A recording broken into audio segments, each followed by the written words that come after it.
अत्यंत महत्वपूर्ण सूचना है मेरे भारतवासियों, कुछ महत्वपूर्ण प्रमाणित सत्य आप सभी के सामने रखना चाहते हैं। क्या पता किसी की सोई हुई आत्मा जागृत हो जाए। आर्थिक उदारीकरण एवं पाश्चात्य दर्शन के अंधानुकरण और सोने के प्रति अज्ञानता रूपी आचरण आज हम सभी को संपन्न बना रहा है अथवा विपन्नावस्था में धकेल रहा है।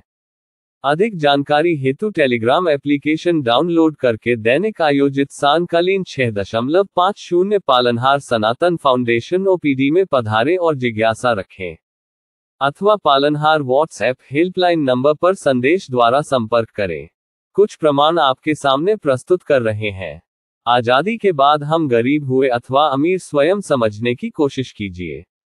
सन 1900 में एक अमेरिकी डॉलर की कीमत मात्र 32 पैसे ही थी। सन 1947 में भी अमेरिकी डॉलर की कीमत मात्र 3 रुपये 30 पैसे ही थी। क्या आप जानते हैं कि इस विपन्नावस्था का कारण क्या हुआ है? यदि उपरोक्त कारणों को सहजता से समझना चाहते हैं तो तुरंत सपरिवार ज्वाइन करें पालनहार द्वारा संचालित पीएसएफ पाठ्यक्रम और विस्तृत उचित जानकारी हेतु वीडियो को अंत तक देखिए और समझ आए अथवा नहीं आए अधिक से अधिक शेयर कीजिए। Very important information, oh my fellow Indians, I want to put some important, proven truths in front of you all. Who knows, someone's sleeping soul may awaken. Economic liberalization and blind imitation of Western philosophy and ignorance towards gold is making us rich today or pushing us into poverty.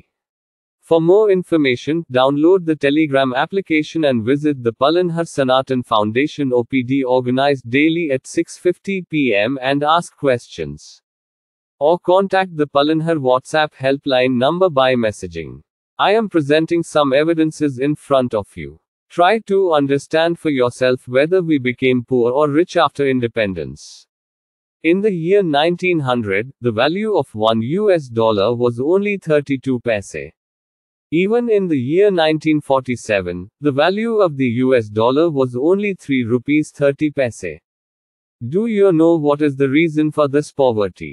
If you want to understand the above reasons easily, then immediately join the PSF course conducted by Palanhar along with your family and watch the video till the end for detailed and proper information, and whether you understand it or not, share it as much as possible. चीजों के दाम क्या था? चलिए जानते हैं। देश की आजादी के वक्त पेट्रोल की कीमत 25 पैसे प्रति लीटर हुआ करती थी, जबकि 1 किलो चीनी के लिए 40 पैसे चुकाने पड़ते। नई साइकिल के लिए कम से कम 20 रुपए की जरूरत होती थी, जबकि दिल्ली से मुंबई तक अगर फ्लाइट से सफर करते तो आपको 140 रुपए चुकाने पड़ते। उस दौर की कीमतें कुछ इस प्रकार हैं: चावल 12 पैसे प्रति किलो, चीनी 40 पैसे प्रति किलो, आलू 25 पैसे प्रति किलो, दूध 12 पैसे प्रति लीटर, पेट्रोल 24 पैसे प्रति लीटर, साइकिल 20 रुपए, सोना 10 ग्राम 88 रुपए 62 पैसे। दिल्ली से मुंबई ट्रेन फर्स्ट क्लास किराया 123 रुपए था। एक अखबार की कीमत 13 पैसे और सिनेमा टिकट 30 पैसे की हुआ करती। घी 75 पैसे प्रति किलो, आटा 10 पैसे किलो, दाल 20 पैसे किलो, केला 12 पैसे दर्जन, बल्ब 25 पैसे, माचिस 2 पैसे, टॉर्च 1.5 रुपए और पेंसिल 6 पैसे की थी। डॉलर की बात करें तो डॉलर की कीमत 1925 तक भारतीय रुपए से कम थी। वो कीमत जानकर आप हैरान हो जाएंगे। $1 हमारे 10 पैसे के बराबर था। 1947 में $1 4 रुपए 16 पैसे के बराबर हो गया। 1965 तक $1 4 रुपए 75 पैसे के बराबर रहा, फिर बढ़कर 6 रुपए 36 पैसे हो गया। उसके बाद ये बढ़ने लगा। 1982 में 9 रुपए 46 पैसा हुआ। उसके बाद अब ये कहां है जगजाहिर। लगातार डॉलर के मुकाबले रुपए की कीमत कम होती जा रही है। 1947 में प्रकाशित एक विज्ञापन के अनुसार उस समय भारत में आकर बिकने वाली फोर्ड कंपनी की ब्यूक 51 कार की कीमत करीब 13,000 रुपए थी, जबकि 1930 में फोर्ड की ये मॉडल फेटन कार करीब 3,000 रुपए कीमत में भारत में बिकती थी। वहीं क्या आप जानते हैं भारत में पहली बार रुपया कब अस्तित्व में आया?